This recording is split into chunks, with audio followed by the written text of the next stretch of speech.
ये तो हो नहीं सकता कि ईद का मौका हो और आप लोग अपने नानों के घर ना जाओ। तो बस फिर कुछ ऐसा ही था। वीडियो थोड़ी लेट है बिकॉज़ अशर बहुत ज़्यादा बीमार हो गया था। अच्छा ख़ैर, जैसे ही मैं ईद वाले दिन इसको रेडी करके नीचे उतारा ना, मीन्स ये ईद का थर्ड डे था, तो ये फ़ौरन जाके ना गली में रहमान के साथ क्रिकेट खेलने लग गया। ये इसका फ़ेवरेट टाइम है और ये इसका फ़ेवरेट काम है।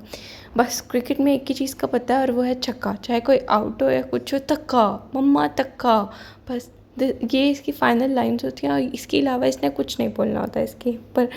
बस फिर इन्हें थोड़ी सी क्रिकेट खेली, मैं इसे देख रही थी। मैंने कहा चलो अच्छी बात है, थोड़ा एंजॉय कर रहा है। मैं ये कहती हूँ कि अगर बच्चे खेल रहे हो ना तो उनको खेलने देना चाहिए। मतलब अगर अच्छी चीज़ों से खेल रहे हैं, अच्छी चीज़ों में खेल रहे हैं तो। और अगर ऐवी कोई गन में बहता हुआ होता है ना, तब तो मैं ऐसी छित्ती होती हूँ ना, मैं तो रोने वाली हो जाती हूँ। बस फिर मैं उठ गई थी कपड़े उठाने के लिए। मैं डिसाइड करी थी कि यार क्या पहनूँ।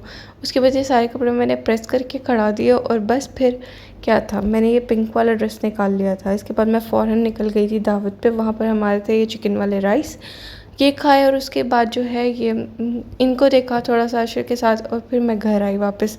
घर आके अशर का सामान वगैरह पैक किया, थोड़ा सा रेडी हुई, लिपस्टिक वगैरह चेंज की और बस फिर हम निकल गए दूसरी दावत पे, मीन्स अपने नानों घर। पहले ही शेरवा की खाला के घर होती है, वो फिक्स है कि ईद के थर्ड डे जाना ही जाना है। और उन्होंने मतलब हम गोश्त नहीं खाते तो इसलिए उन्होंने चिकन वाला राइस बनाया था। नानों घर आके भी मुझे एक सरप्राइज़ मिल गया। एंटर होते साथ खाला ने मुझे बोतल पकड़ा दी और अशर को फ़ोन पकड़ा दिया। तो बस फिर अशर आराम से बैठ गया था। इन लोगों का पता है क्या होता है, इन लोग के घर में ना बच्चे इतने वो नहीं है जैसे अशर है ना, हर चीज़ को मुँह में डालना है, हर चीज़ को उठा लेना और हर बस फिर यूँ ही होता है। अशर के लिए सब कुछ साइड पे करना पड़ता है, हर चीज़ एक साइड पे समेट के रखनी होती है। इसका फीडर मैंने ऑलरेडी ओपन करके एक साइड पे रख दिया था, क्योंकि वैसे भी एसी ऑन होता है तो बस फिर उसी में उसका दूध जो है वो सही रह जाता। अदरवाइज़ अगर ऐसे किसी कमरे में रख दो ना तो इतनी बुरी कोई स्मेल हो जाती है ना, बहुत बार बार इसका फीडर वैसे ही चेक करना पड़ता है कि कहीं ख़राब तो नहीं होगा। बस फिर मैंने खाला को कहा खाला चले मेरी एक दो पिक्चर्स बना दे। उन्होंने मेरी पिक्चर्स बनाए और बस फिर जैसे ही मैं नीचे आई मैंने देखा यहाँ पर भी एक सरप्राइज़ था। अभी चिकन वाले चावल खा कर आई और दोबारा मेरे लिए चिकन वाले चावल थे। ये भी मतलब वो होता है ना कि भाई चलो ठीक है मेरे लिए बने हैं। तो बस फिर मैंने दोबारा से चिकन वाले चावलों को हाथ लगाया, बहुत ही अच्छे बने हुए थे। और अशर ने इनको भी बहुत ही कोई शौक से खाया था। ये रहे अशर के नानो घर के कुछ फ्रेंड्स जिनके पीछे वो कहता है बस मुझे नानो घर जाना है। मीन्स उसे कह दो ना मेरी मामा के घर जाते हुए कि ये आपका नानू करेगा का, नहीं ये मेरा नानू घर नहीं है। मतलब जो मेरा एग्जैक्ट नानू घर है ना वही उसका नानू घर है। बस फिर हर बच्चे की अपनी अपनी मर्ज़ी होती है। वो तो उसकी मम्मा का घर है और वही उसकी अम्मा का घर है। इवनली ये इतना कोई शरारती है ना कि इसे बड़े बच्चे भी डर जाते हैं। अच्छा, हम अपने नानू घर के सबसे बड़े बच्चे हैं, मैं, मेरे भाई और मेरी बहन। उसके बाद जितने भी हैं ना हमसे बहुत ही कोई छोटे हैं।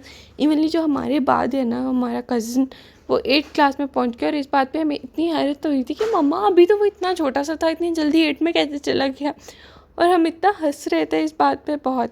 अच्छा खैर, मैंने मामू को कहा मामू कहीं बाहर ले जाएं, तो वो हमें दूसरी आंटी के घर मिलवाने ले आए थे कि चलो वहीं चलते हैं, वो यहाँ शिफ्ट अच्छा हम यहाँ जस्ट मिलने गए थे और इन लोगों ने पिज़्ज़ा मंगवा लिया था और साथ में नगेट्स मंगवा लिए थे। फिर हमारी एक तरह से पार्टी हो गई, तो हम लोगों ने फुल एंजॉय कर लिया था यार।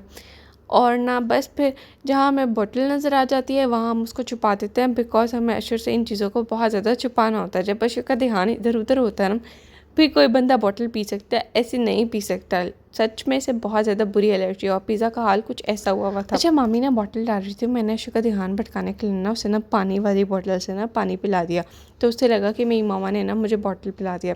इन द एंड हमारे जो खाने पीने के बाद का हाल होता है ना वो कुछ ऐसा होता है। खैर फ़िलहाल हम लोगों ने मामू को कहा कि मामू यार अब तो बाहर ले जाएं। तो मामू ने कहा चलो इसे टर्मिनल पे ले जाते हैं और इसे ना लिफ्टर वगैरह दिखाते हैं और क्रेन्स दिखाते हैं। तो इन द एंड ना हम लोग ना निकल गए थे खाला के घर से और हम लोगों ने जाना था अब टर्मिनल पे।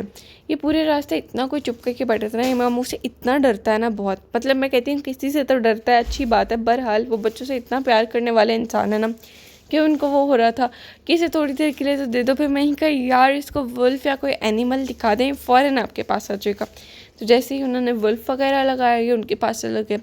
ये इतना अच्छा कोई एनिमल लवर है ना, मैं आपको एक्सप्लेन नहीं कर सकती। बस आप इसको जहाँ एनिमल्स नज़र आ जाए ना वहीं ले जाएं।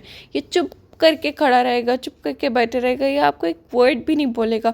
इवनली मैं इसे दरम्यान में जू लेकर गई तो इसका आने का ही दिल नहीं था। इवनली जू बंद होने वाला था यार। और अभी हम जब भी जू के पास से गुजरते हैं ना तो इसका पहला रिएक्शन होता है मामा इधर इधर जाना है। बट हम लोग जाते ही नहीं है यार, इतनी शदीद तो गर्मी पड़ गई है। अच्छा, मैं इसको यहाँ ले गई, इसे लिफ्ट और क्रेन्स वगैरह दिखाएं और इसे बिल्कुल पसंद नहीं आई। मतलब इसका रिएक्शन था ये क्या है। और कभी कभी ऐसे होता है ना कि हमें लगता है कि हमारे बच्चों को ये चीज़ बहुत ज़्यादा अच्छी लगेगी, अट्रैक्ट करेगी, लेकिन उसके ऑपोजिट ही होता है। तो समझो अशे की लाइफ में भी हर चीज़ उसके ऑपोजिट ही होती है। खैर इन द एंड हमारा जो प्लान था ना वो था मिंट मार्गरीटा पीने का। तो फिर हम लोगों ने कहा चलो खैरपुरी पर चलते हैं, और यहाँ पर रश देख के हम लोगों ने कहा भाई हम अंदर नहीं जाने वाले, अब हमें किसी लोकल जगह से जूस पिलाते हैं वही बहुत है। तो फिर क्या था, यहाँ हम लोगों ने यहाँ के फेमस जो जूस है फालसे का वही पी लिया था, और ये बहुत ही कोई अच्छा होता है। और हम इन द एंड घर चले गए थे। अल्लाह हाफ़िज़, अपना बहुत ज़्यादा ख्याल रखिएगा। Bye bye.